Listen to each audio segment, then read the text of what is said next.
Hello बच्चों, नमस्कार। Good morning. क्या हाल चाल हैं सभी के? उम्मीद करता हूँ बहुत अच्छे होंगे। और बच्चे, पढ़ाई भी आप लोगों की बढ़िया चल रही होगी।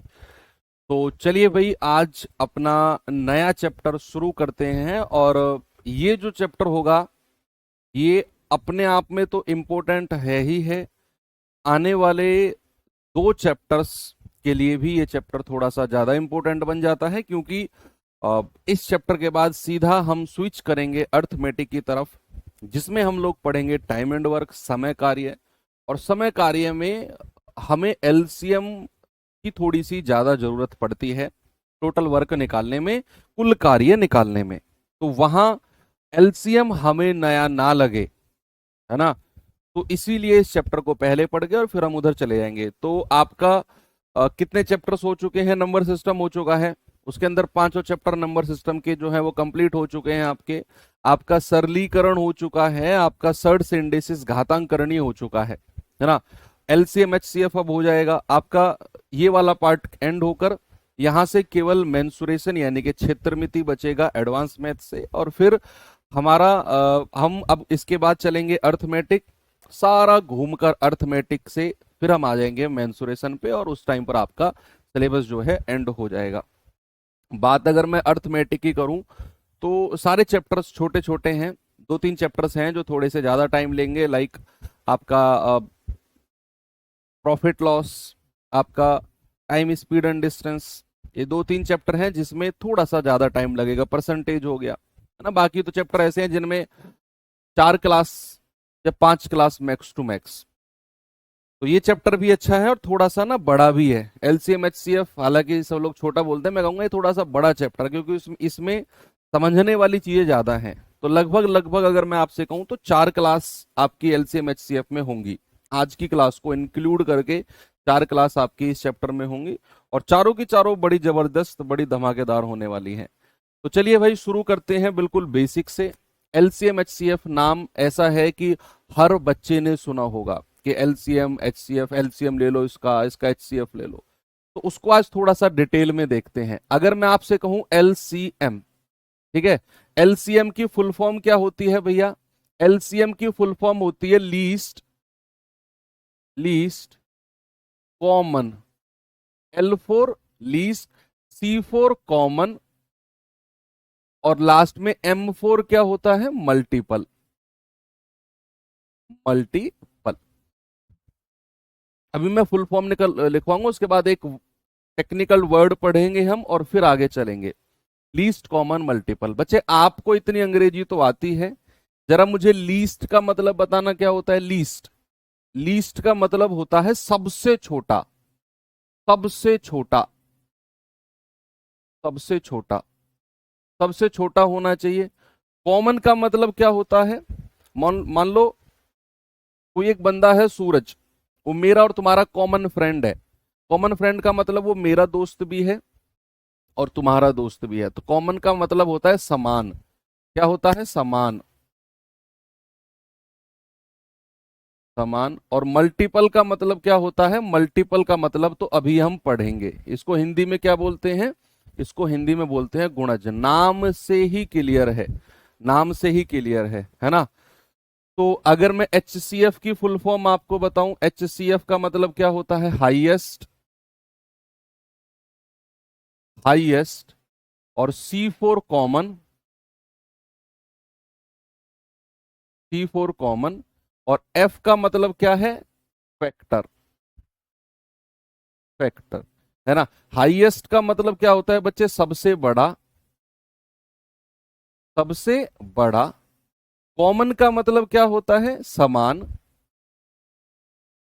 और फैक्टर का मतलब तो अभी हम पढ़ेंगे, ये पढ़ लिया हमने वैसे, गुणनखंड हमने पढ़ लिया, पूरा चैप्टर ही हमने पढ़ा है, पूरा चैप्टर ही फैक्टर का हमने पढ़ा है ना।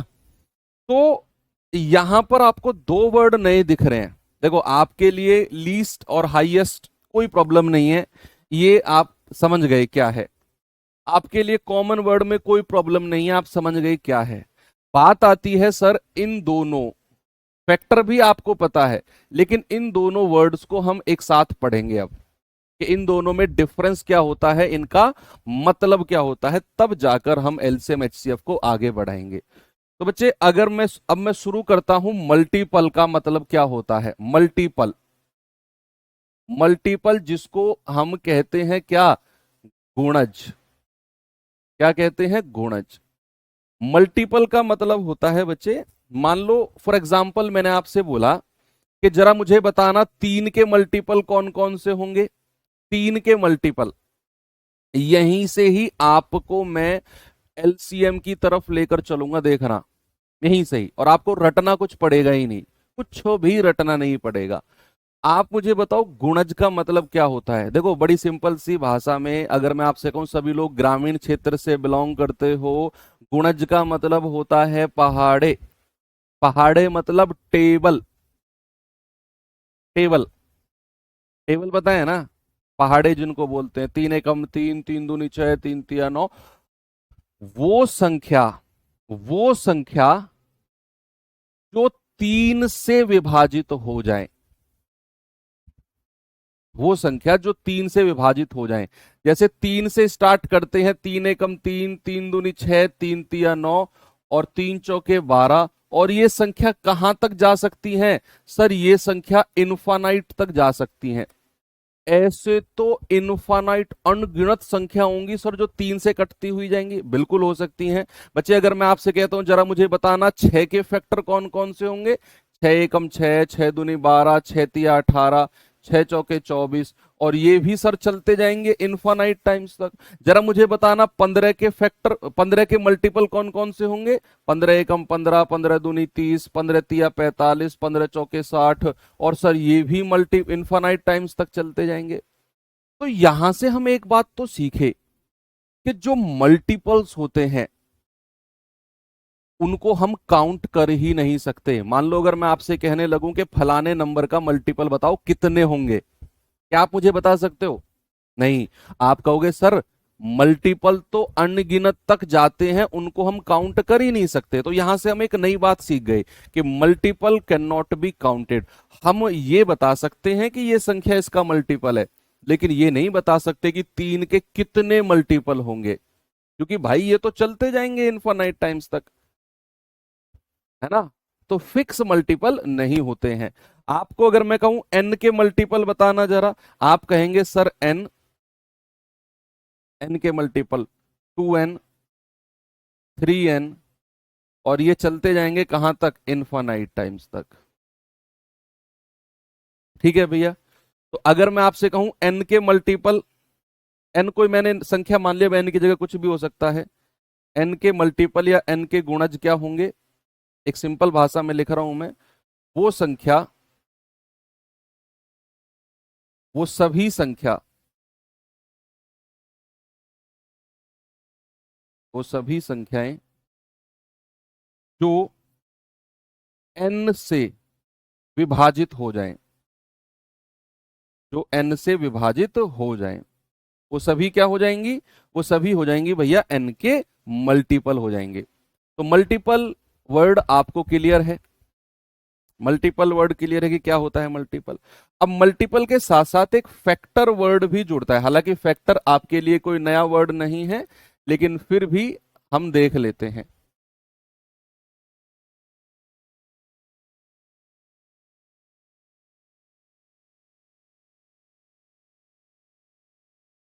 ठीक है, अब वर्ड आता है एक फैक्टर, जिसको क्या कहते हैं बच्चे? गुणनखंड। आपने पूरा का पूरा चैप्टर पढ़ा है इसके ऊपर, मैंने वहां भी आपको समझाया था फैक्टर क्या होता है। शायद मैंने मल्टीपल भी आपको बताया हो वहां पर। एनीवे, अगर मैं आपसे कहता हूं कि जरा मुझे बताना 12 के फैक्टर कौन कौन से होंगे? 12 के फैक्टर, तो फैक्टर मुझे ज्यादा जोर देकर आपको समझाने की जरूरत नहीं है, क्योंकि ये आप पढ़ चुके हो। फैक्टर का मतलब है वो संख्याएं जिनके पहाड़े में 12 आता हो, जिनके टेबल में 12 आता हो। देखो दोनों में डिफरेंस है। अगर मैं कहूंगा 6 के मल्टीपल, तो जो संख्या 6 के पहाड़े में आती हो, और 6 से शुरू होंगी, 6 एकम 6, 6 दूनी 12, 6 के पहाड़े में। और अगर मैं कहूंगा 12 के फैक्टर, तो जिन संख्या के पहाड़े में 6 आता हो, जिनके टेबल में 6 आता हो, 12 आता हो। तो स्टार्ट करते हैं कहां से? 1 से। भैया 1 तो यूनिवर्सल फैक्टर होता है, 3 दिन दिए थे हमने इस चैप्टर में। फिर 2 के पहाड़े में 12 आता है, 2 छिक्के 12, यस। 3 के पहाड़े में आता है 3 चौके 12, यस। 4 के पहाड़े में आता है 4 तिया 12, यस। 5 के में नहीं आता, 6 के में आता है, और खुद 12 के में आता है। तो यहां से हमने एक चीज देखी कि फैक्टर कितने हो गए 12 के? 1 2 3 4 5 और 6, 6 फैक्टर हो गए। इन दोनों में क्या आपको डिफरेंस मिला? बताओ जल्दी से। सपोज अगर मैं 6 के ही फैक्टर आपसे पूछने लगूं, तो आप कहेंगे 1 2 3 और खुद 6। सपोज अगर मैं आपसे कहूं 15 के फैक्टर बताना, आप कहेंगे 1 3 5 और खुद 15। अब इन दोनों में क्या डिफरेंस आपको पता चला? आप खुद ही मुझे बता दो। क्या आपको लग रहा है कि हाँ सर, ये इनमें थोड़ा सा बड़ा डिफरेंस है? ठीक है, ये तो आप सबको समझ में आ गया कि भैया अगर मैं किसी के मल्टीपल कहूंगा तो वो उसी संख्या से शुरू होकर आगे बढ़ते चले जाएंगे, और अगर मैं फैक्टर कहूंगा तो वो 1 से शुरू होकर उस संख्या पे आकर खत्म हो जाएंगे। यस, पकड़ गए आप बात, पकड़ गए आप बात। आपने क्या सीखा कि सर जो फैक्टर्स होते हैं वो लिमिटेड होते हैं। क्या होते हैं? वो लिमिटेड होते हैं, वो काउंटेबल होते हैं। उनको हम गिन सकते हैं, काउंट कर सकते हैं, लेकिन हम मल्टीपल्स को काउंट नहीं कर सकते। वो काउंटेबल नहीं होते हैं। फैक्टर्स क्या होते हैं? काउंटेबल होते हैं। अगर मैं यूनिवर्सल एक लिखूं कि भैया n के फैक्टर्स, n के फैक्टर्स अगर मैं आपसे कहूं, तो वो संख्याएं, वे सभी संख्याएं, वे सभी संख्याएं जिनके, वे सभी संख्याएं जो n को, n को विभाजित कर दें, n को पूरी तरह या पूर्णतः विभाजित कर दें, विभाजित कर दें, वो क्या हो जाएंगी? वो उसका फैक्टर हो जाएंगी, वो उसका गुणनखंड हो जाएंगी। तो इन दोनों के बीच का डिफरेंस आपको पता चला। इसका यूज हम एलसीएम में लेंगे, इसका यूज हम एचसीएफ में लेंगे। तो चलिए अब मैं आपको लेकर चलता हूं थोड़ा सा एलसीएम की तरफ। टॉपिक शुरू करते हैं बच्चे अपना एलसीएम। एलसीएम यानी कि least common, least common multiple,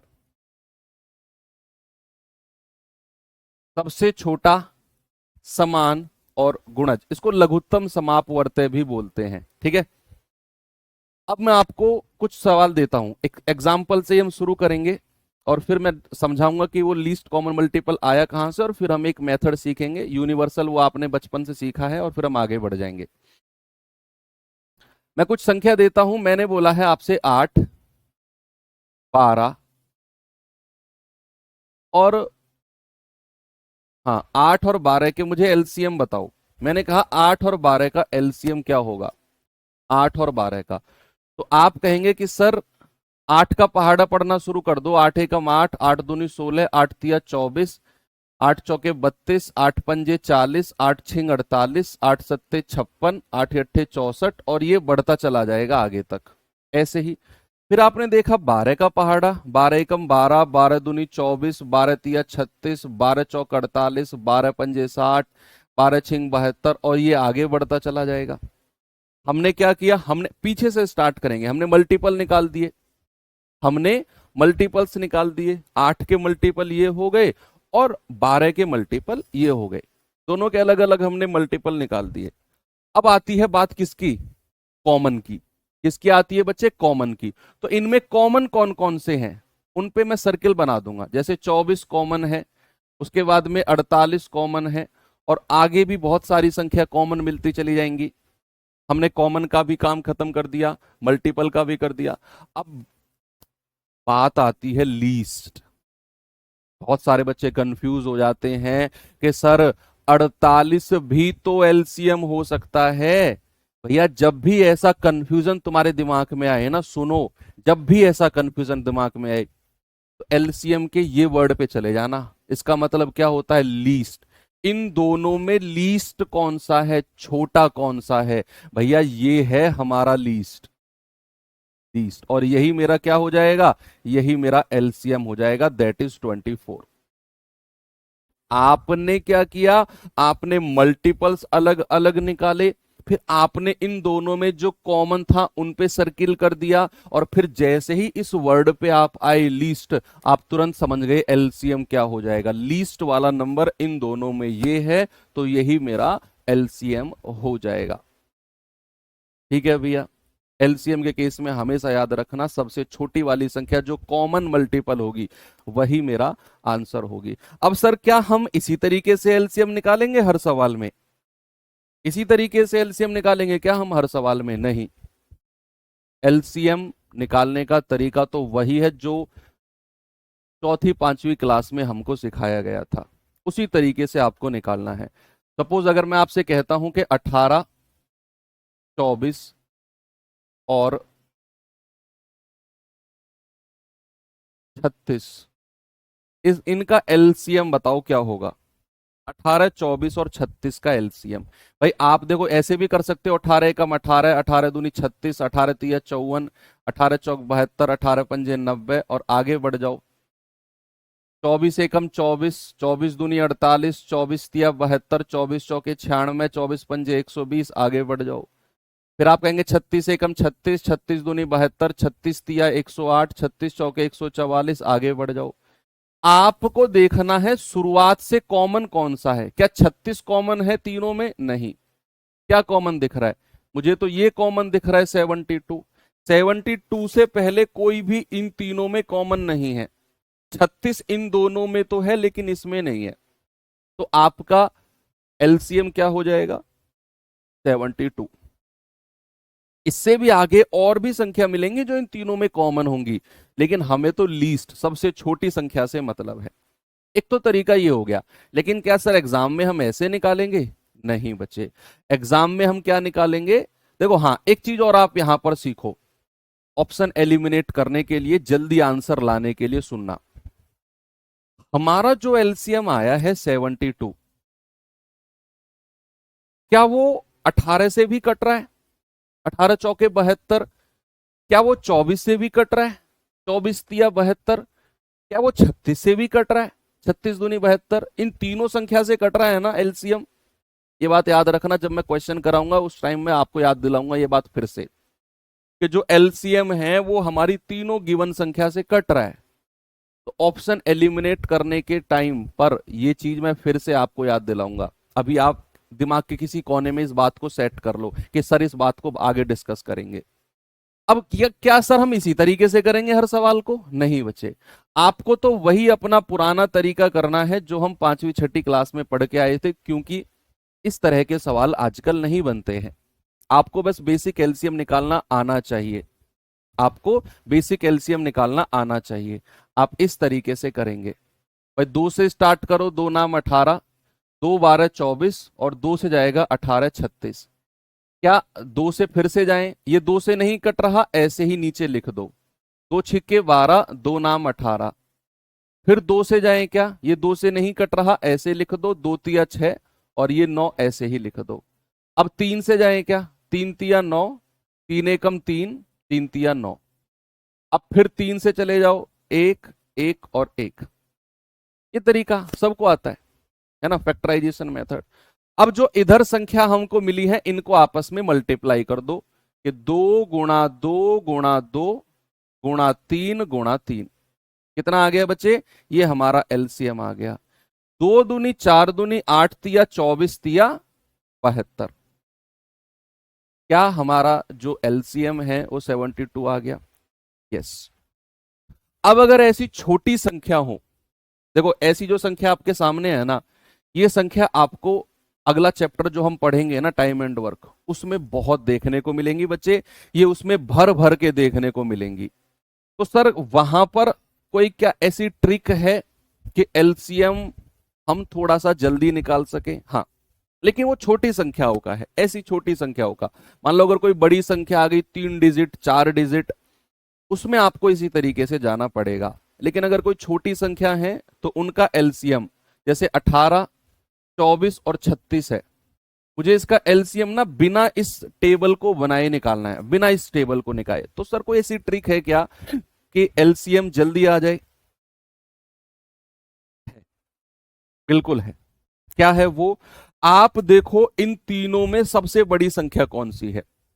इन तीनों में सबसे बड़ी संख्या कौन सी है? आपने देखा 36। सबसे बड़ी संख्या को ढूंढना है और उस सबसे बड़ी संख्या का टेबल पढ़ते हुए चले जाओ। सबसे बड़ी संख्या का टेबल पढ़ते हुए चले जाओ जैसे, और जिस भी टेबल पर ये तीनों संख्या कट गई उससे वही एचसीएफ एलसीएम है। जैसे मैंने पढ़ा 36 एकम 36, ये ना अपने दिमाग में होना चाहिए, बोर्ड पे नहीं, दिमाग में, कि 36 एकम 36। सर 24 के पहाड़े में 36 नहीं आता है, 24 के पहाड़े में 36 नहीं आता है, तो हटाओ, ये मेरा आंसर नहीं होगा। फिर आपने चला 36 दूनी 72, क्या सर 24 के पहाड़े में आता है? 24 तिया 72, 18 चौके 72, यही एलसीएम हो जाएगा। ये आप डायमंड वर्क में यूज करेंगे ये वाला मेथड, क्योंकि वहां संख्याएं थोड़ी सी छोटी छोटी होती हैं। लार्ज संख्याएं हुई तो फिर आपको टेबल से जाना पड़ेगा। हालांकि एलसीएम अब मतलब डायरेक्ट संख्याओं का नहीं पूछता एग्जाम में, नहीं पूछेगा आपसे वो, है ना। तो ये चीज आपको समझ में आ गई। सपोज इसी मेथड पर अगर मैं कुछ और आपसे पूछता हूं, जैसे मैंने आपसे पूछा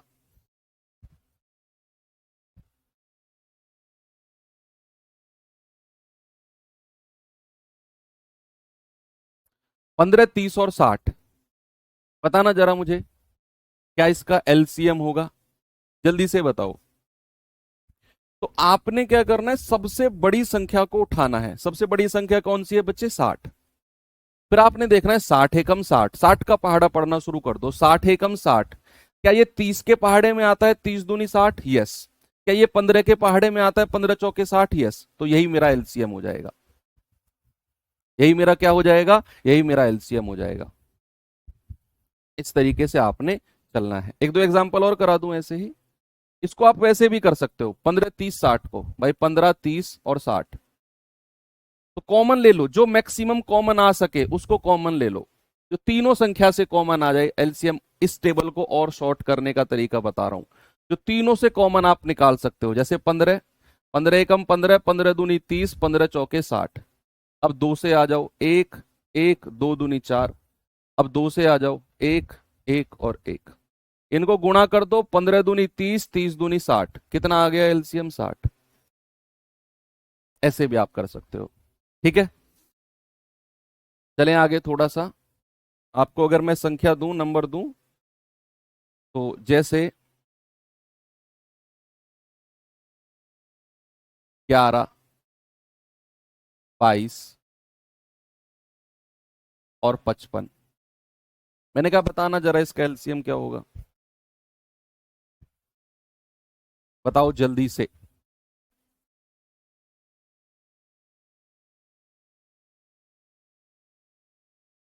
भाई सबसे बड़ी संख्या 55 है, 55 एकम 55, क्या 22 के पहाड़े में 55 आता है? 22 दूनी 44, 22 तिया 66, नहीं, तो ये एलसीएम नहीं होगा। 55 दूनी 110, क्या 22 से कटेगा? 22 पंजे 110, यस। 11 धाम 110, यस। तो एलसीएम क्या हो जाएगा? एलसीएम 110 हो जाएगा। इस तरीके से आप निकाल सकते हो, ठीक है। चलो ये तो हो गई थोड़ा सा छोटी छोटी संख्याओं की एलसीएम निकालने का एक तरीका, जो आपको टाइम एंड वर्क में करूं आप खुश हो जाओगे इस तरीके से। हो सकता है कि इस चैप्टर में ये वाला तरीका आपको उतना कंफर्टेबल ना लगे, लेकिन जब आप टाइम एंड वर्क चैप्टर में जाओगे ना, समय कार्य में, मैं कह रहा हूं आप इसी तरीके पे दौड़ दौड़ के जाओगे। इस हर सवाल में आप यही तरीका लगाओगे और ये लगेगा, क्योंकि वहां दिनों की बात होती है, 20 दिन, 50 दिन, 60 दिन, 65 दिन, 18 दिन, 24 दिन, 36 दिन, ऐसी बात होगी, और वहां ये वाला तरीका ना बेस्ट निकल के आएगा, बेस्ट। अब ये बात क्लियर है। चलो अब मैं थोड़ा सा आगे चलता हूं, जरा मुझे कोई बताएगा अभाज्य संख्याएं क्या होती हैं? अभाज्य संख्याएं, प्राइम नंबर्स क्या होते हैं? प्राइम नंबर्स, सर जो संख्याएं या तो वन से कटे या फिर अपने आप से, जिनके केवल दो ही फैक्टर होते हैं, ये मैं आपको बता चुका हूं वैसे। Only two factors, only two factors, factors, ठीक है। केवल दो गुणनखंड होंगे, कौन कौन से? या तो वन और या फिर खुद अपने आप संख्या, या तो वन या फिर same number,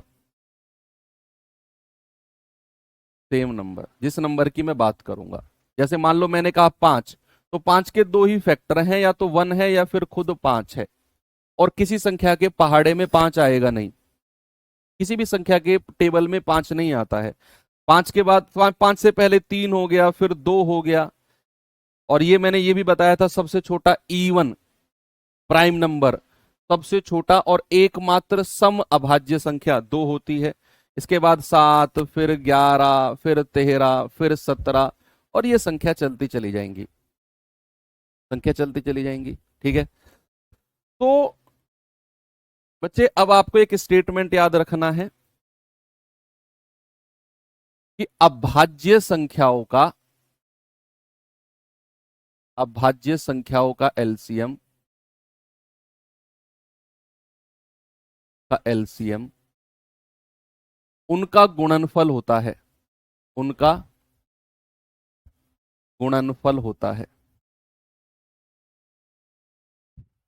LCM of prime numbers, LCM of prime numbers, prime numbers क्या होगा? Multiple,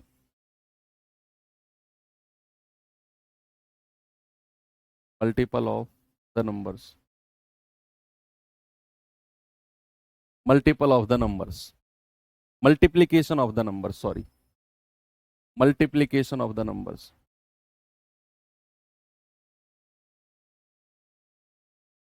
multiplication of the numbers, ठीक है।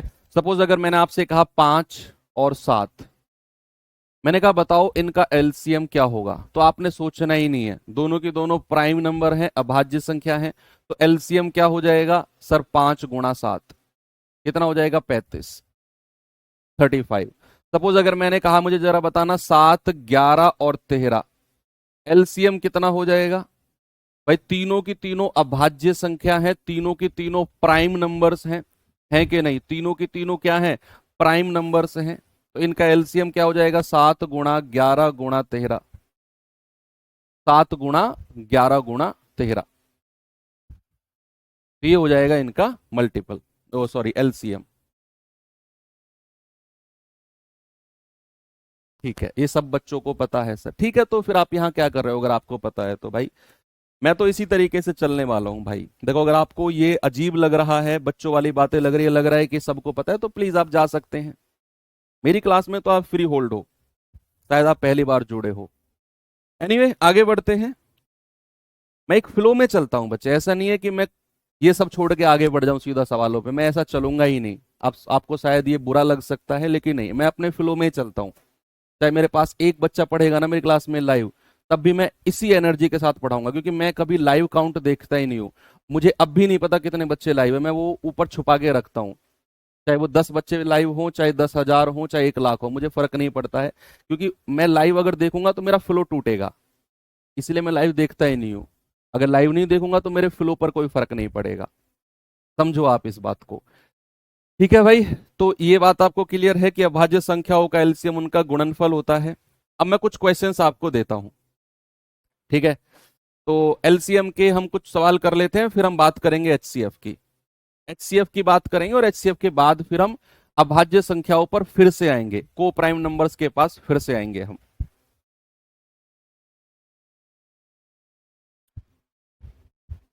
देखिए एक बार, कह रहा 6 और 110 का एलसीएम क्या होगा?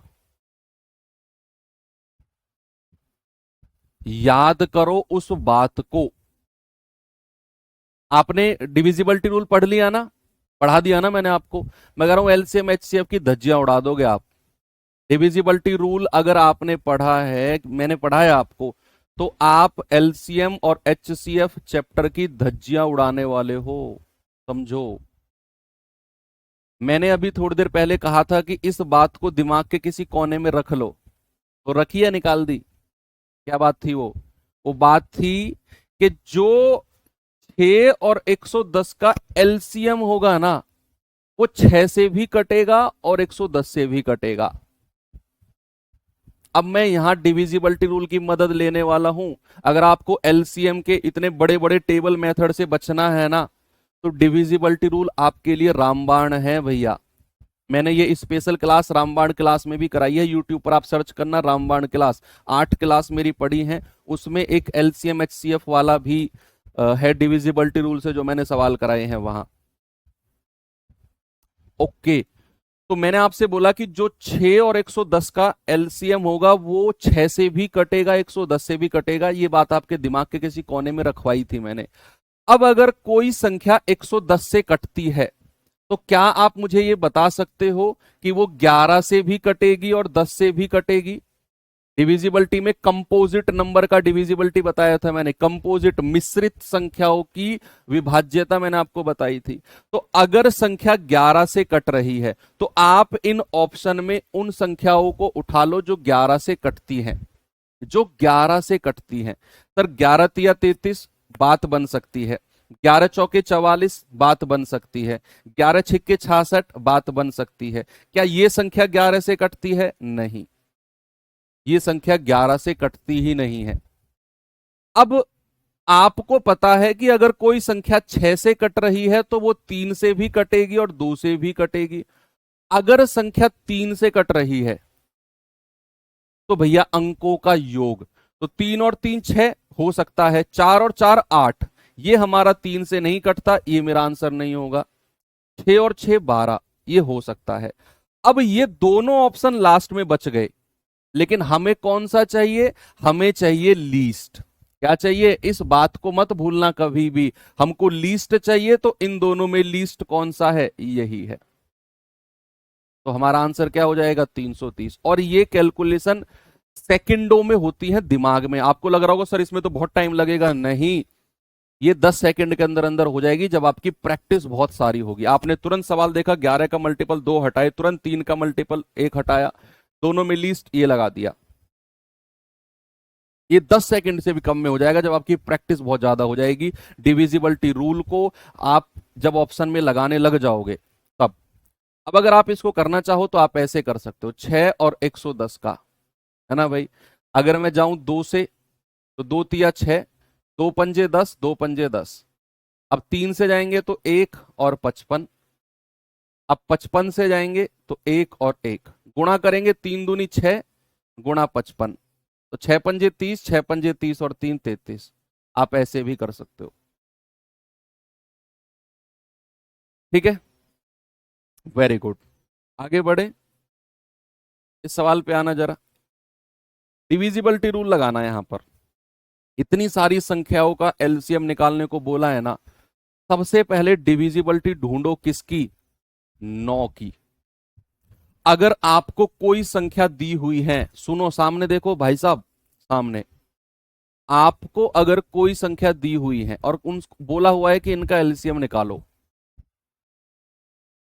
आप ढूंढो कि जिन संख्याओं का एलसीएम निकलवा रहा है, क्या उनमें कोई संख्या 9 से कटने वाली है क्या? क्यों 9 को क्यों ढूंढना है सर? क्योंकि 9 की डिविजिबिलिटी सबसे आसान होती है, सबसे आसान, अंकों का योग करना होता है सीधा। तो मुझे दी हुई है उसने 4 संख्या, मैंने देखा कि यार क्या कोई संख्या 9 से कटने वाली है क्या? अरे 54 है तो सही सर, 9 छिक्के 54, यानी कि मेरा आंसर 9 से जरूर कटेगा, जो भी ऑप्शन में होगा। भाई जो मेरा एलसीएम होता है वो इन चारों संख्याओं से कटेगा कि नहीं? दिमाग के कोने में रखवाई थी ये बात मैंने। और अगर संख्या 54 से कट रही है तो 54 का एक फैक्टर 9 भी होता है, संख्या 9 से भी कटेगी। अंकों का योग जल्दी से लगाओ, जो संख्या 9 से नहीं कटी उड़ा दो उसे, हटा दो उसे, वो आंसर होगी ही नहीं। तो आप कहेंगे 6 और 5 11 और 7 18, ये हो सकती है। 6 और 5 11 और 7 18, ये हो सकती है। 7 और 5 12, ये तो आंसर होगा ही नहीं, ये तो आंसर होगा ही नहीं।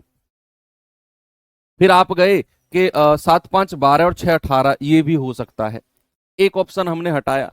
अब हम ढूंढेंगे किसी प्राइम नंबर को, किसी अभाज्य संख्या को ढूंढने की हम कोशिश करेंगे। या फिर अभाज्य संख्या से पहले आप देखो कि अगर संख्या 24 से कट रही है तो क्या वो 4 गुणा 6, क्या वो 4 से भी कटेगी? 4 की डिविजिबिलिटी क्या होती है? लास्ट के 2 अंक। क्या होती है? अंतिम के 2 अंक। ऐसे ऐसे ढूंढना है आपको अपने आप चीजें कि किस किस की डिविजिबिलिटी मैं यहां से ढूंढ सकता हूं। तो 4 की डिविजिबिलिटी क्या होती है? लास्ट के 2 अंक। तो क्या जो लास्ट के 2 अंक हैं 70, क्या ये 4 से कटेंगे? नहीं, आंसर होगा ही नहीं। क्या ये 70 4 से कटेगा? होगा ही नहीं। एक ही ऑप्शन बचा, यही आंसर है, ये 4 से कट भी जाएगा। आपको ऑप्शन एलिमिनेट करने हैं। आपने अगर 4 में से 3 ऑप्शन हटा दिए तो चौथा ऑप्शन चेक करने की जरूरत नहीं है। आपने कोई जरूरत नहीं, चौथा अपने आप आंसर हो जाएगा। अगर आपने 3 ऑप्शन हटा दिए तो चौथा में कोई आपको डिविजिबिलिटी विजिबिलिटी लगाने की जरूरत नहीं है, अपने आप वही आंसर होगा, इतना भरोसा रखो। आपने ये 3 ऑप्शन हटा दिए, इसको मत चेक करो, यही आंसर होगा। आप चाहो तो निकाल कर देख लो कि भैया 15, 24, 35 और 54 कितने से चले जाएं? 2 से 3 से चले जाएं। 3 पंजे 15, 3 अट्ठू 24, 35 ऐसे ही रहने दो। और 3 से जाएगा 18 तिया 54। अब 2 से चले जाएं क्या? ये 5 ऐसे रहेगा, 2 चौके 8, 35 ऐसे रहने दो, 2 नाम 18। 5 से चले जाओ, 5 एकम 5, 4 5 सत्ते 35 और 9। अब 4 से चले जाएंगे, 1 1 7 और 9। और अब 7 से चले जाएंगे तो 1 1 1 और 9। और अब 9 से आ जाओ, 1 1 1 और 1। वैसे इनको गुणा कर दो भाई। अगर आप करेंगे 2 पंजे 10, इन दोनों की गुणा तो 10 हो गई। 3 चौके 12 सत्ते 84 गुणा 9 गुणा 10, तो 9 चौके 36, 3 9 अट्ठे 72 और 3 75। ये जीरो यहां पर आ गया। तो इनकी आपस में गुणा करने पर क्या मिल गया मुझे? 7560, ऑप्शन नंबर डी। इस तरीके से आप डिविजिबिलिटी को अगर आपने एलसीएम वाले सवालों में लगा दिया ना, वही आंसर हो जाएगा। आपने 3 ऑप्शन हटाए। पहले आपने देखा कि अगर संख्या 54 मुझे दिखी, मतलब ये 9 इसका फैक्टर जरूर है। तो आपने ऑप्शन से वो ऑप्शन हटा दिए जो 9 से नहीं कटते, जिनका अंकों का योग 9 से नहीं कट रहा। तो 7 और 5 12, एक ही ऑप्शन हट पाया। फिर मैंने देखा 24, मैंने देखा यार 4 भी इसका एक फैक्टर होगा, 4 छिंग 24 होता है।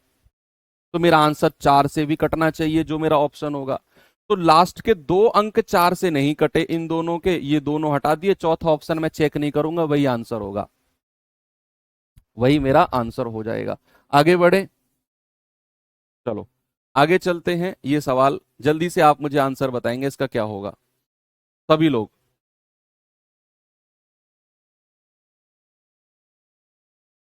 मजा आएगा जब आप डिविजिबिलिटी को लगाओगे ना एलसीएम एचसीएफ में, सच बता रहा हूं, आपकी तबीयत खुश हो जाएगी। कह रहे 16 24 36 और 54 का एलसीएम। अब हमें एलसीएम निकालना है। दिमाग के वो कोने में जो मैंने बात रखवाई थी, कौन सी थी? कि जो भी मेरा एलसीएम होगा वो 16 से भी कटेगा, 24 से भी कटेगा, 36 से भी कटेगा और 54 से भी कटेगा। ये बताई थी मैंने आपको बात, यस और नो बताई थी सर आपने। दूसरी बात, अब 9 को ढूंढने की कोशिश करो कि जो भी संख्या मुझे दी गई है, क्या उनमें कोई संख्या 9 से कट रही है? क्या कोई संख्या 9 से कट रही है कि नहीं? सर 36 भी है, 54 भी है। अरे वाह, मजा आ गया।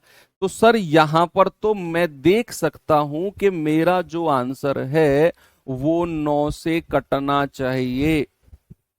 9 से कटना चाहिए, अंकों का योग। 5 और 4 9 कट रहा है। 5 और 1 6 और 1 7 आंसर नहीं होगा। 4 3 7 और 2 9 ये भी कट रहा है। 6 और 1 7 और 1 8 ये 9 से नहीं कट रहा, हटा दो। दो ऑप्शन को उड़ा दिया आपने, अब ये दो बचे। अब इनमें तो आप 432 को लगा दोगे यार, क्योंकि भैया 16 के पहाड़े में 54 कहाँ आता है? तो बड़ी छुटकी सी संख्या है। 16 दूनी 32, 16 तिया 48, 16 चौके 64।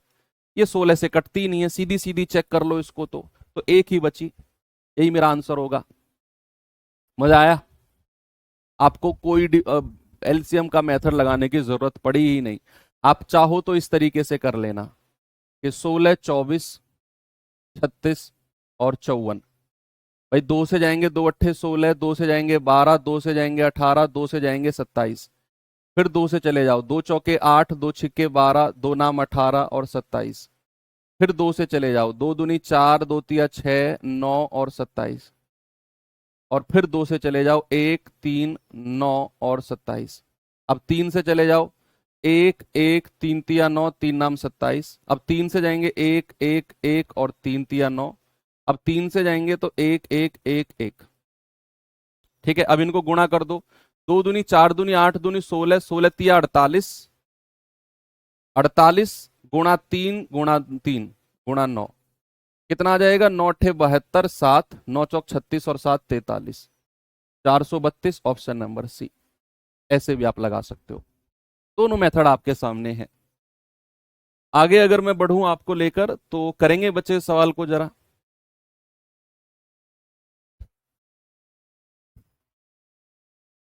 बताओ बताओ बताओ भैया जल्दी से।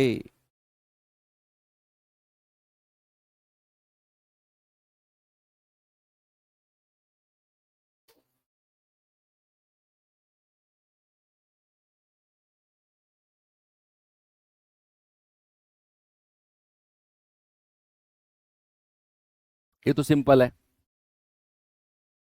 भाई, आपको यहां डिविजिबिलिटी चेक करने की जरूरत नहीं है, ये तो बड़ी मोटी मोटी संख्या है। भाई आपके पास मैंने एक और तरीका बताया था, मैंने कहा था टाइम एंड वर्क में यूज करोगे जिसे। 120, 240 और 480। जीडी 2024 का पूछा गया सवाल है, बड़ा सिंपल सा सवाल है। सबसे बड़ी संख्या को उठा लो, 480 एकम 480। क्या 240 का डबल है ये? यस, तो 240 के पहाड़े में भी आ गया। क्या 12 चौके 48 होता है? इससे भी कट गया, मतलब एलसीएम यही हो जाएगा। ये तो एक सेकंड का काम था, एक सेकंड का काम था। जो मैंने आपको बताया था कि टाइम एंड वर्क में जो तरीका हम यूज करेंगे। 240 दूनी 480, 12 चौक 48। सिंपल। आपको ज्यादा सोचना ही नहीं था इसमें तो। ठीक है भाई, आगे बढ़े। चलो, ये सवाल करिए जरा।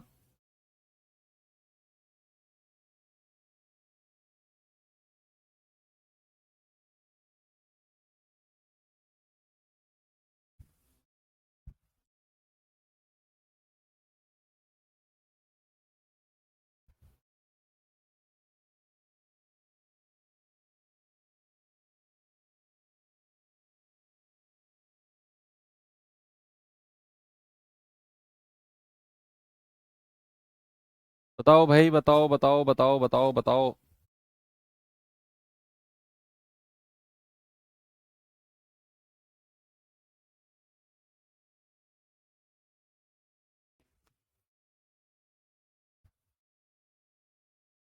12, 15, 90, 108, 135 और 150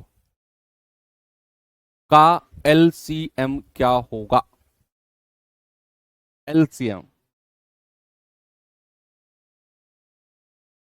आप कहेंगे सर डिविजिबिलिटी देखें उठा के, क्या कोई इनमें ऐसी संख्या है जो 9 से कट रही हो? तो आप कहेंगे सर 90 है, 9 धाम 90। यानी कि एक बार 9 की डिविजिबिलिटी से कुछ ऑप्शन तो हटाओ, कुछ तो हटाओ, एक दो तो ऑप्शन हटेंगे, फिर आगे बाद में देखेंगे। भाई 7 और 2 9, 8 और 1 9, 3 और 2 5, ये तो आंसर नहीं होगा। 4 2 6, ये भी आंसर नहीं होगा। तो हटा दिए हमने। केवल ये देखकर कि जिसके अंकों का योग 9 से नहीं कट रहा है वो मेरा आंसर नहीं होगा। बड़ी सिंपल सी बात है। अब क्या करें सर? 2700 और 1800 की कहानी। भाई ये 12 से भी कटेगी, ये 15 से भी कटेंगी दोनों संख्या। आप देख लो 15 से दोनों संख्या कट रही हैं। आप डिविजिबिलिटी किसी की चेक ही नहीं कर सकते, 3 5 कर लो, सबसे कटती चली जाएंगी ये। 90 से तो कट ही रही हैं। 108 से कट रही हैं क्या? 108 से चेक करें एक बार। 2700 को चेक करना जरा, 2700 को चेक करना 108 से। तो 12 निम्मा 108, 12 दूनी 24, 3 12 दूनी 24, 12 पंजे 60, ये भी कट रहा है 108 से। क्या ये कट रहा है 108 से? 1800 108 से 36 दिया 108, 36 पंजे 180, ये नहीं कट रहा भाई। 108 से कहाँ कट रहा है, ये नहीं कट रहा 1800, तो ये मेरा आंसर होगा ही नहीं। 108 से कहाँ कटा है ये देख लो आप।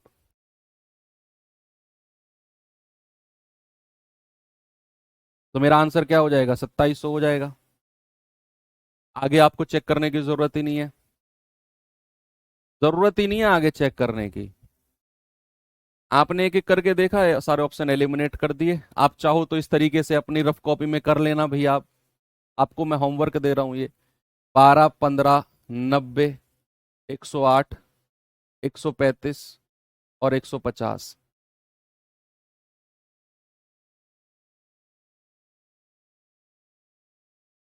ठीक है।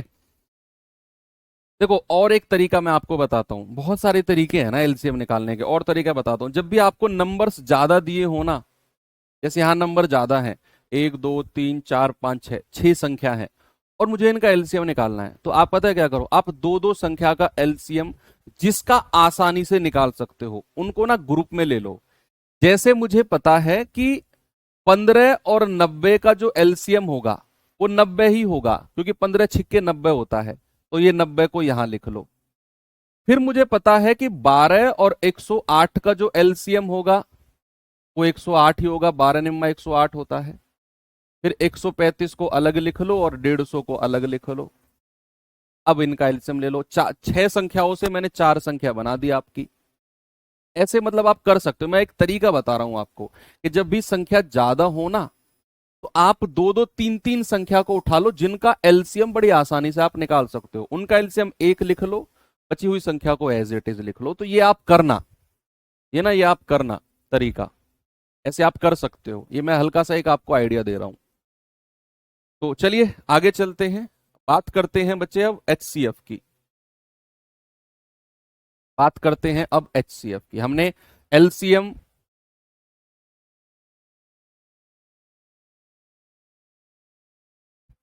पढ़ चुके हैं, एलसीएम को, ठीक है।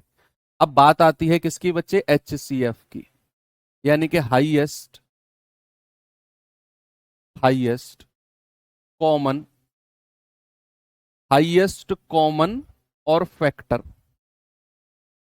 Highest common factor. इस एचसीएफ इज लाइक बहुत आसान, बहुत आसान है एचसीएफ। पहले मैं आपको डिटेल में समझाऊंगा, फिर लास्ट में एचसीएफ की तो मैं ट्रिक बता दूंगा आपको।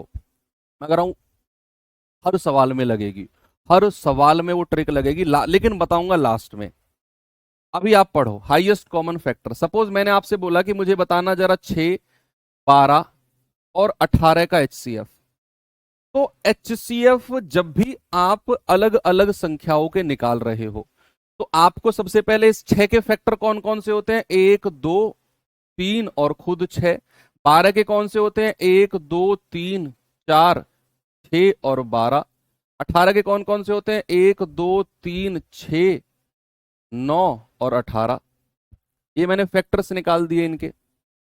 अब जो कॉमन है, फैक्टर्स तो आपने निकाल दिए, अब कॉमन संख्या देखो कि भाई इनमें कॉमन कौन कौन से फैक्टर है कॉमन। तो आप कहेंगे सर ये भी कॉमन है, सर ये भी कॉमन है, सर ये भी कॉमन है, 3 भी कॉमन है, और कुछ कॉमन है क्या, यस सर 6 भी कॉमन है, और कुछ कॉमन है क्या, और कुछ कॉमन नहीं है सर, 4 कॉमन मिल गया। अब जैसे ही आप सबसे पहले वाली संख्या पर आते हो, पहले वाले वर्ड पर, कौन सा, हाईएस्ट, आप समझ गए कि सर जो भी कॉमन फैक्टर हमें दिखे उनमें हाईएस्ट कौन सा है, हाईएस्ट। तो भैया इन सब में हाईएस्ट कौन सा है, 6। तो हमारा एचसीएफ क्या हो जाएगा बच्चे, हमारा एचसीएफ हो जाएगा 6।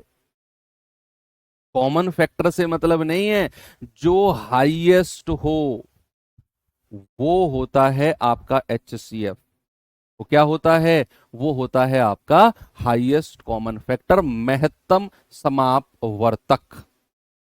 ठीक है बच्चे। अब आपको अगर इसे तरीके से करना है तो आप यहां पर लिखेंगे 6, 12 और 18। ठीक है भाई। उसी तरीके से जिस तरीके से हम एलसीएम निकालते हैं, लेकिन HCF के केस में ध्यान रखना, एलसीएम में हम क्या करते हैं, एलसीएम में हम जो संख्या कॉमन आ रही है उसको ले लेते हैं और जो नहीं आ रही उसको एज इट इज नीचे लिख देते हैं, एज इट इज नीचे लिख देते हैं, यही करते हैं ना हम एलसीएम में। लेकिन HCF में ऐसा नहीं करना। HCF में जो कॉमन आएगा वो तीनों से आना चाहिए, जो कॉमन आएगा ना भैया वो तीनों से आना चाहिए कॉमन, ये 100% ट्रूथ है। तो यहां पर अगर मैं कहूं दो आ रहा है, क्या दो तिया छह, तीनों से आना चाहिए, फिर दो, दो छिक्के 12, दो नाम 18, क्या अब कुछ कॉमन आएगा? सर तीन को ले लो, तीन एकम तीन, तीन दूनी छह, तीन तिया नौ, क्या अब कुछ कॉमन आएगा एक दो तीन से? क्या अब कुछ कॉमन आएगा एक दो तीन से? नहीं सर, अब तो कुछ कॉमन नहीं आएगा, तो जो संख्या हमारे पास आई वही मेरा आंसर हो जाएंगी। 2 × 3 दैट इज 6, यही मेरा HCF हो जाएगी। ठीक है भैया, कोई दिक्कत नहीं है आपको, HCF आराम से निकाल दिया आपने। और मैं क्वेश्चन अगर आपको दूं, मैंने बोला कि 12, 12 तो चलो ले लिया हमने, मैंने कहा 36,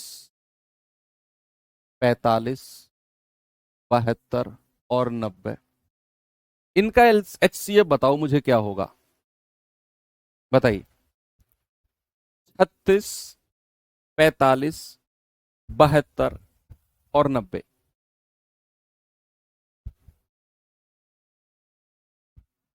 बताओ।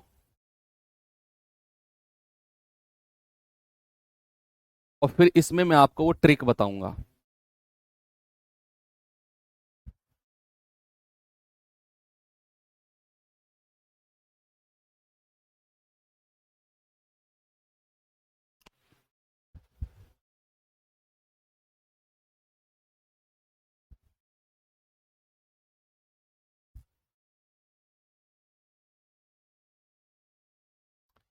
तो आपने क्या करना है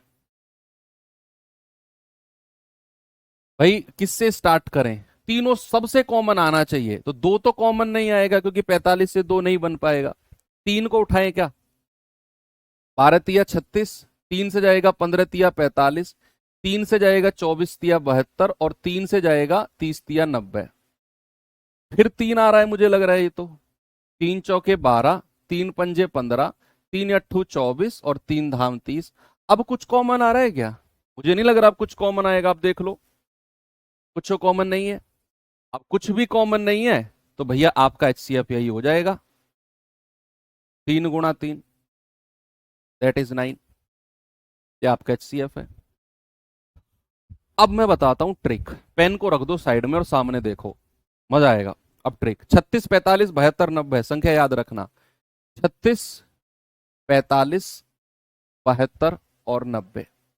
मैंने ये संख्या लिखी, मैंने कहा यार इनका HCF बताओ। अब जो ट्रिक मैं बताने जा रहा हूं ना वो बड़ी मजेदार ट्रिक है, बड़ी मजेदार, टमाटर से भी ज्यादा बड़ी मजेदार है।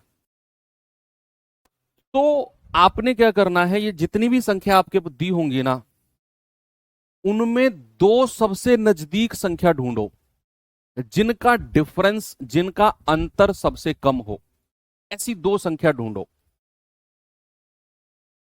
ढूंढो कौन कौन सी है वो दो संख्या जिनका डिफरेंस सबसे नजदीक है, सबसे कम है। अब वो कोई भी दो संख्या हो सकती है, ये मतलब बहुत सारी पेयर बन सकती हैं।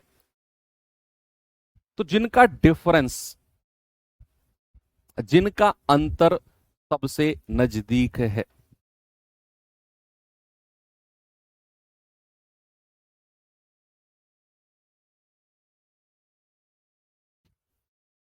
ढूंढ लिया आपने? सर 36 और 45 है, 36 और 45 सबसे नजदीक डिफरेंस इन्हीं का है। कितना है डिफरेंस जरा बताना मुझे, डिफरेंस 9, यही मेरा HCF होगा। अरे वाह सर मजा रुको, मैंने बोला यही मेरा HCF होगा, रुको, एक कंडीशन है, एक कंडीशन है कि जो डिफरेंस है वही HCF होगा अगर, अगर इस डिफरेंस ने इन सबको डिवाइड कर दिया। अगर इस डिफरेंस ने इन सभी संख्याओं को डिवाइड कर दिया ना, तो यही डिफरेंस मेरा एचसीएफ हो जाएगा, यही मेरा हाईएस्ट कॉमन फैक्टर बन जाएगा। क्या डिवाइड किया इसने भाई, 9 चौके 36, 9 पंजे 45, 9 अट्ठे 72 और 9 धाम 90, सभी को डिवाइड कर दिया ना, तो यही मेरा एचसीएफ है। अब सवाल आएगा कि सर अगर डिवाइड नहीं किया तो? लिख, टाइप मत करो, मत करो टाइप, काट दो उसको, काट दो काट दो, मत करो टाइप। मैं बता रहा हूं उसका जवाब, बहुत सारे लोग टाइप करने लगते हैं, मत करो टाइप। कि सर आपने बोला कि अगर ये एचसीएफ होगा अगर इसने सबको डिवाइड कर दिया तो, अगर नहीं किया तो पता है फिर क्या होगा? तो फिर इसका कोई फैक्टर, ये जो 9 है ना, इसका कोई फैक्टर, इसका कोई गुणनखंड मेरा आंसर होगा। देखो आंसर तो ये डिफरेंस होगा, या फिर इसका कोई फैक्टर होगा, इसका कोई कुनबे का आंसर होगा। कुनबा होता है ना, कुनबा जानते हो? कुनबा मतलब क्या होता है? परिवार। जो डिफरेंस है या तो यही मेरा एचसीएफ होगा, या इसके कुनबे का कोई फैक्टर होगा। आंसर, आंसर तो यहीं से निकल के आएगा, या तो 9 या 9 के कुनबे का कोई व्यक्ति मेरा आंसर होगा, यानी कि इसका कोई फैक्टर मेरा आंसर होगा। बस यही करना है कि या तो दो सबसे नजदीक संख्याओं का डिफरेंस मेरा आंसर होगा, और वो आंसर कब होगा? जब वो सारी संख्याओं को डिवाइड कर देगा। अगर नहीं किया तो इसके कुनबे का कोई व्यक्ति मेरा आंसर होगा, यानी कि इसका कोई फैक्टर हम देखेंगे। भाई इसको, इसका कोई फैक्टर 3, हालांकि इसका तो फैक्टर 3 और 3 ही है, वो आंसर होगा। ठीक है। मान लो जैसे किसी संख्या का डिफरेंस 48 आ गया, दो सबसे नजदीक का डिफरेंस 48 आ गया, और 48 ने सभी संख्याओं को डिवाइड नहीं किया, तो पता है फिर मेरा फैक्टर को कैसे ढूंढते हैं? दो से अलग करो, 2 गुणा 24, तो फिर 24 डिवाइड करेगा इन सबको। अगर 24 ने भी नहीं किया तो फिर 48 को 3 से अलग करो, 3 गुणा 16, फिर 16 डिवाइड करेगा। इस तरीके से फैक्टर्स अलग अलग करते हैं, 2 से अलग करेंगे, फिर 3 से, इस तरीके से। ओके। तो ये एक ट्रिक है जो आपको क्वेश्चंस में और ज्यादा समझ में आएगी, जब मैं सवाल कराऊंगा ना एचसीएफ के, जब और ज्यादा आपको ये क्लियरिटी देगी। चलो थोड़ा सा आगे चलते हैं। भाई मान लो अगर मेरे पास कोई संख्या दी हुई है, एक सेकेंड रुकना।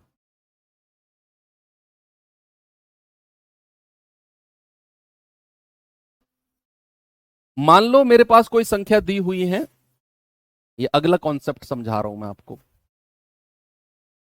कि मेरे पास है 36, 45, 13, इस तरीके से संख्या आ गई। यानी कि संख्याओं के बीच में एक प्राइम नंबर घुस गया, एक अभाज्य संख्या आ गई, प्राइम नंबर। तो ऐसे केस में ज्यादा सोचना ही नहीं है, एचसीएफ 1 होगा, क्योंकि यहां से कुछ कॉमन आएगा ही नहीं। आप देख लो, यहां से कुछ भी कॉमन नहीं आएगा बच्चा, कुछ भी कॉमन नहीं आएगा। अगर संख्याओं के बीच में एक प्राइम नंबर घुस गया ना, तो एचसीएफ 1 हो जाएगा। ये बात याद रखना। मान लो अगर मैं तुमसे कहता हूं 12, 18, 19, 24 और 30, इतनी सारी संख्याओं का मैं एचसीएफ निकालने को कहूं, आपकी आंखें चमक गई एकदम कि अरे इनके बीच में तो एक प्राइम नंबर बैठा है, अभाज्य संख्या बैठी है, तो पूरे सबका एचसीएफ कितना हो जाएगा? 1 हो जाएगा। कुछ करना ही नहीं है, कुछ भी नहीं करना, एचसीएफ 1 लिख देना है सीधा। इतनी बात समझ में आ गई। और एक आगे कॉन्सेप्ट करते हैं। अभी अभी जब मैं एलसीएम पढ़ा रहा था तो मैंने आपको प्राइम नंबर के बारे में बताया था। मैंने कहा था प्राइम नंबर का एलसीएम, अगर दोनों संख्याएं प्राइम हो या तीनों संख्याएं प्राइम हो, तो उनका एलसीएम उनका मल्टीपल होता है। क्या होता है? उनका एलसीएम उनका मल्टीपल होता है। अगर मैं आप यहां बात करता हूं को प्राइम की, को प्राइम यानी कि सह अभाज्य, सह अभाज्य संख्याएं, को प्राइम नंबर्स की अगर मैं बात करता हूं बच्चे, सह अभाज्य संख्याओं की मैं बात करता हूं, तो इसका मतलब क्या होता है, को प्राइम नंबर्स का मतलब होता है कि मान लो मैंने आपसे बोला है कि 2 और 3 ये दोनों प्राइम नंबर है क्या, ये दोनों प्राइम नंबर है क्या। देखो अब मैं आपको बताता हूं को प्राइम नंबर होते क्या है। को प्राइम नंबर है कोई संख्या ए बी है और वो को प्राइम है अगर उनका एचसीएफ 1 है, यानी कि उनमें से कुछ भी कॉमन नहीं आ रहा है तो वो संख्याएं को प्राइम है। अब वो दोनों की दोनों अभाज्य भी हो सकती हैं, प्राइम भी हो सकती हैं। जैसे मैंने कहा 5 और 7, क्या ये संख्या को प्राइम है? बिल्कुल है सर, क्योंकि इनका एचसीएफ 1 है, कुछ भी कॉमन नहीं आ रहा,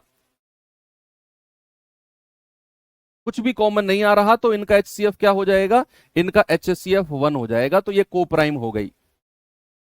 अब अगर मैं आपसे कहूं कि क्या जरा मुझे बताना 9 और 13, 9 और 13 क्या ये को प्राइम है?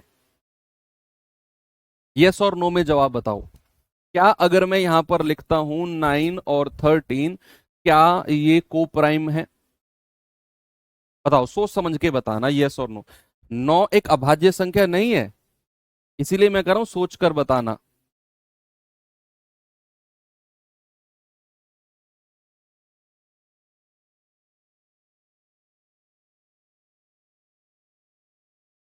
छुट्टी, ऑफिशियल टाइम 1.5 घंटे का है क्लास का, छुट्टी क्यों जा रहे हो? 1 घंटे में भाग जाओ भाई, जाओ जिसको जाना है। जिसको लग रहा है कि 1 घंटा काफी है पढ़ने के लिए आप जा सकते हैं। 9 से 10 का स्लॉट इसलिए खाली रखवाया था, अगली क्लास 9 बजे शिफ्ट करवा दूं आपकी, बताओ। अगर आप 1 घंटे में मैथ खत्म करना चाह रहे हो तो 9 से 10 किसी और टीचर की क्लास लगवा दूं। 8 बजे से 9 बजे तक मैथ पढ़ोगे, ऐसे गर्दन करोगे, अगली क्लास लाइव हो जाएगी। अगर आप चाहते हो कि सर 9 बजे छोड़ दो, छुट्टी है, तो 9 बजे फिर मैं अगले टीचर की क्लास लगवा रहा हूँ अभी कॉल करके। मैंने कहा जी मेरा टाइम फ्री है, बच्चा 1 घंटा ज्यादा मुझसे पढ़ना नहीं चाह रहा, तो आप 9 बजे किसी और टीचर की क्लास लगा दो। ऐसे गर्दन करोगे तुरंत अगली क्लास लाइव हो जाएगी, हेलो बच्चों नमस्कार, फिर बैठ जाओ। मैं तो चाह रहा हूं कि यार 9:15 बजे तक, मैंने रिक्वेस्ट की है उनसे, टीम से, कि मुझे 9 से 10 का टाइम बच्चों का खाली चाहिए, मैं क्लास लूंगा 2 घंटे की, उनके अकॉर्डिंग मैं 2 घंटे क्लास लेता हूं। मैं तो 9:20 पर 9:15 पर क्लास खत्म करके 45 मिनट का रेस्ट देता हूं तुमको। इसमें तुम्हारा प्रॉफिट है। अगर अब तुम चाहते हो कि सर टाइम हो गया 9 बजे छोड़ दो, तो कल से 9 बजे मैं किसी और टीचर की क्लास आगे शिफ्ट करवा दूंगा।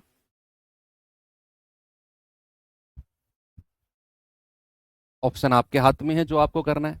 ठीक है, मैं तो 9 बजे तक क्लास ले लूंगा, मेरा सिलेबस एग्जाम से 10 दिन पहले खत्म होगा, कोई बात नहीं है, सिलेबस खत्म हो जाएगा। आप लोग ये कह ही नहीं सकते कि सिलेबस कंप्लीट नहीं कराया, 10 दिन पहले खत्म करूंगा सिलेबस।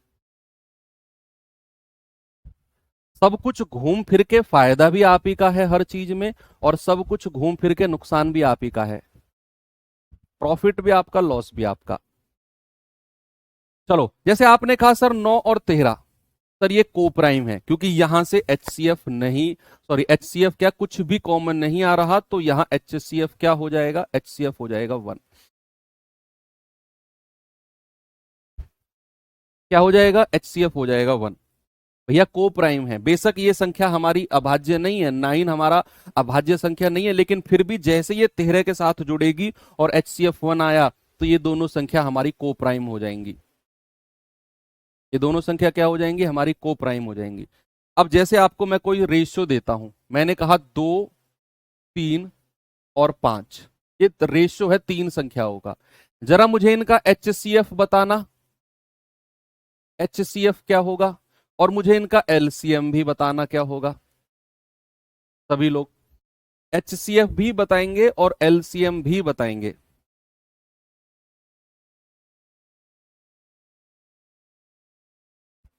भाई अगर एचसीएफ की बात हुई तो सर ये रेशियो को प्राइम है ना, 2, 3 और 5 सह अभाज्य है ना, कुछ भी कॉमन नहीं आ रहा भाई यहां से, तो एचसीएफ तो 1 हो जाएगा, सीधा सीधा आप कह दो। कुछ भी कॉमन नहीं आ रहा तो एचसीएफ तो 1 हो गया सर। लेकिन बात अगर एलसीएम की आएगी, तो आपको यह देखना है कि भैया 2, 3, जब भी 3 संख्याओं का रेशियो बनेगा उसमें आपने स्पेशल ध्यान रखना है, इस तरीके से आपने एलसीएम लेना है।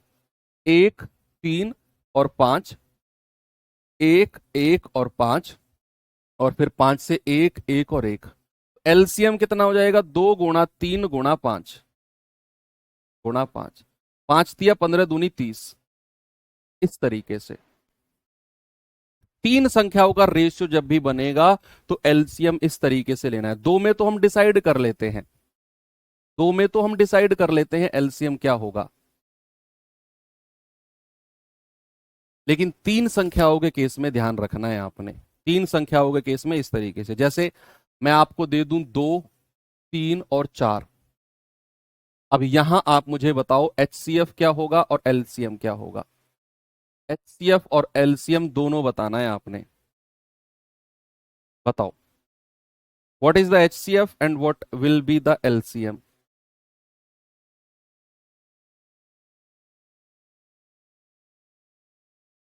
देखो जब मैं एचसीएफ निकालने जाऊंगा तो कुछ भी कॉमन नहीं आ रहा है भाई, 2, 3, 4 से तीनों से संख्या कॉमन मिलनी चाहिए। तो एचसीएफ तो हमारा 1 हो गया। कितना हो गया बच्चे? एचसीएफ तो हमारा 1 हो गया। लेकिन जब मैं एलसीएम निकालने जाऊंगा तो इनको 2 गुणा 3 गुणा 4 मत करना, आप ये गलती कर दोगे। आप ऐसे नहीं करना है। तीन संख्याओं के रेशियो में एलसीएम ऐसे नहीं निकालना है, आपको इस तरीके से निकालना है। कैसे आएगा? दो एकम दो, तीन को ऐसे रहने दो, 2 दूनी 4, फिर 2 से आ जाओ 2, 1, 3 और 1, और अब 3 से आ जाओ 1, 1 और 1। तो क्या हो गया? 2 दूनी 4, 4 तिया 12। एलसीएम कितना हो गया? 12।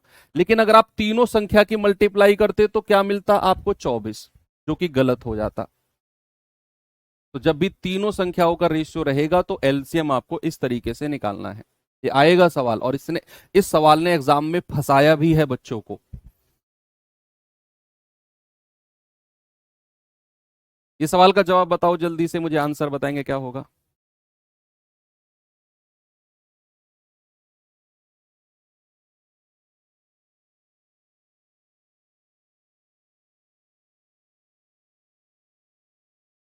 एमटीएस 2023 का पूछा गया सवाल है। सवाल है, दो अभाज्य संख्या x और y का एचसीएफ हमेशा 1 होता है, ऑलवेज 1। अभाज्य संख्याओं का एचसीएफ क्या होगा? 1। एलसीएम क्या होगा? उनका गुणनफल, मल्टीप्लीकेशन। आगे बढ़े, ये सवाल पे आएंगे जरा। एसएससी जीडी 2021 का पूछा गया सवाल है।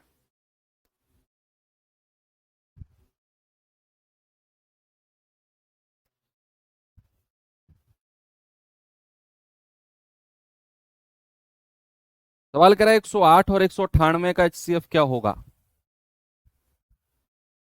108 एंड 198। तरीका बताया है मैंने आपको। तरीका क्या बताया? तरीके से पहले चलो एक बार ऑप्शन को देख लो। देखो एलसीएम के केस में मैंने आपको क्या बताया था कि जो मेरी ये संख्या है ये ऑप्शन से कटनी चाहिए एलसीएम के केस में। लेकिन एचसीएफ के केस में उल्टा। उल्टा, जो भी मेरा ऑप्शन इन दोनों संख्या को डिवाइड करेगा वही एचसीएफ होगा। ऑप्शन से अगर आप जाना चाह रहे हो तो जो भी मेरा ऑप्शन इन दोनों संख्या को डिवाइड करेगा वही मेरा आंसर होगा, और वो बड़ी संख्या होनी चाहिए। बड़ी संख्या से ऑप्शन भी आपने सबसे बड़ी संख्या से शुरू करना है, क्योंकि हमें हाईएस्ट संख्या चाहिए। सबसे बड़ी संख्या 98। क्या 98 108 को डिवाइड करेगा? क्या 98 के पहाड़े में, 98 के टेबल में 108 आता है? नहीं सर। 98 से छोटी संख्या 34 आ जाओ। क्या 34 कभी 108 को डिवाइड करेगा? नहीं। 34 दूनी 68, 34 तिया 102, 108 को डिवाइड नहीं करेगा, हटा दो। अब 18 पे आ जाओ। क्या 18 हमारा 108 को डिवाइड करेगा? 18 छिक्के 108। क्या 198 को डिवाइड करेगा? 18 कम 18, 18 कम 18, यस सर। 12 आंसर नहीं होगा, मैंने कहा सबसे बड़ी संख्या से शुरू करना है।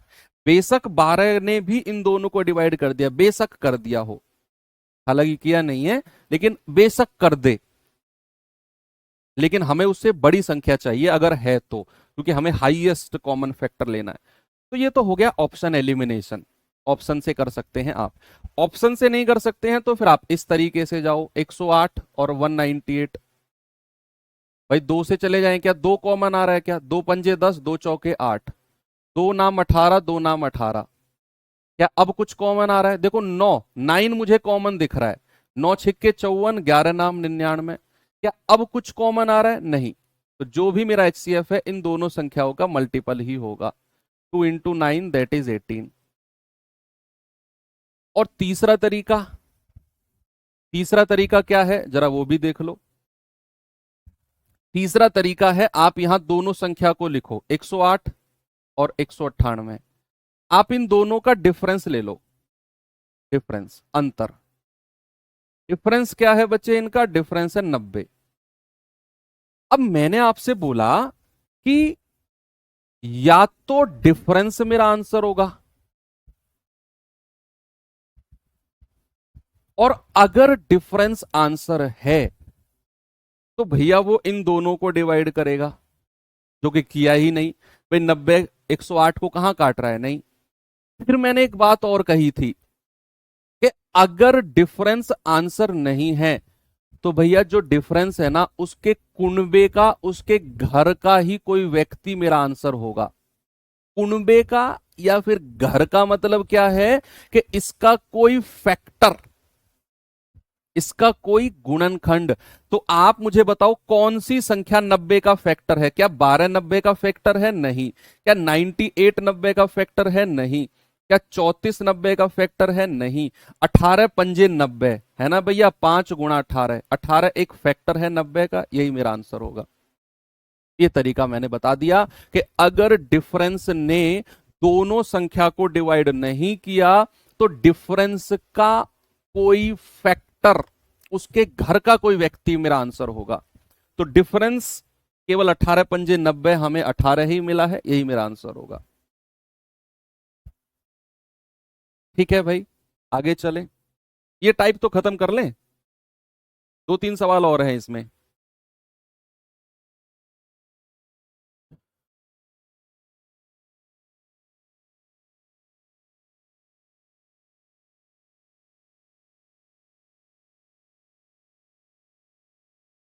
बताओ। सवाल कह रहा है 222, 642 और 1062 का HCF। ऑप्शन से एलिमिनेट करके देखो, कर सकते हो। मैंने कहा जिस ऑप्शन ने इन तीनों संख्याओं को डिवाइड कर दिया वही मेरा आंसर है। मजा आ जाएगा क्योंकि छोटी छोटी संख्या है, आप तुरंत आंसर निकालोगे। जिस भी ऑप्शन ने इन तीनों संख्या को डिवाइड कर दिया वही मेरा आंसर है। और आपने सबसे बड़ी संख्या से बात करनी है सबसे पहले। सबसे बड़ी कौन है? 8। देखेंगे जरा, 8 दूनी 16, 4 2 6 62। 8 ने तो इसको डिवाइड नहीं किया, हटाओ। 8 से छोटी संख्या पे आ जाओ, 6 से डिवाइड करेंगे, 6 तिया 18, 4 6 सत्ते 42 कर देगा। 6 एकम 6, 6 सत्ते 42 कर देगा। 6 एकम 6, 4 6 सत्ते 42, 4 6 सत्ते 42 इसको भी कर देगा। HCF 6 हो जाएगा। सिंपल। मैं कह रहा हूं HCF के केस में तो टेंशन लेना ही नहीं है, बहुत सारे तरीके हैं, बहुत सारे। ठीक है, चलो। बाकी आप अब दोनों मेथड खुद लगा लेना, डिफरेंस देख लेना, ये वाला तरीका लगा लेना, आप देख लेना खुद, है ना। आप ये वाला तरीका भी लगा लो, 222, 642 और 1062। भाई दो से जाएं क्या? दो से जाएंगे, एक एक एक, 2 तिया 6, 2 दूनी 4, 2 एकम 2, 2 पंजे 10, 2 तिया 6, 2 एकम 2। अब दो से जाएं क्या? 3 से चले जाएं क्या? 3 से जाएंगे, 3 तिया 9, 3 सत्ते 21, 3 एकम 3, 3 सत्ते 21, 3 एकम 3, 3 सत्ते 21, 3 सत्ते 21। अब कुछ कॉमन नहीं आ रहा, तो यही मेरा HCF हो जाएगा, दैट इज 6।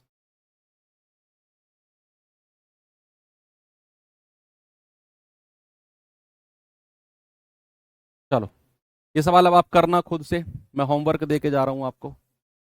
बाकी चीजें हम कल आगे बढ़ाएंगे। और बढ़िया रही आज की क्लास।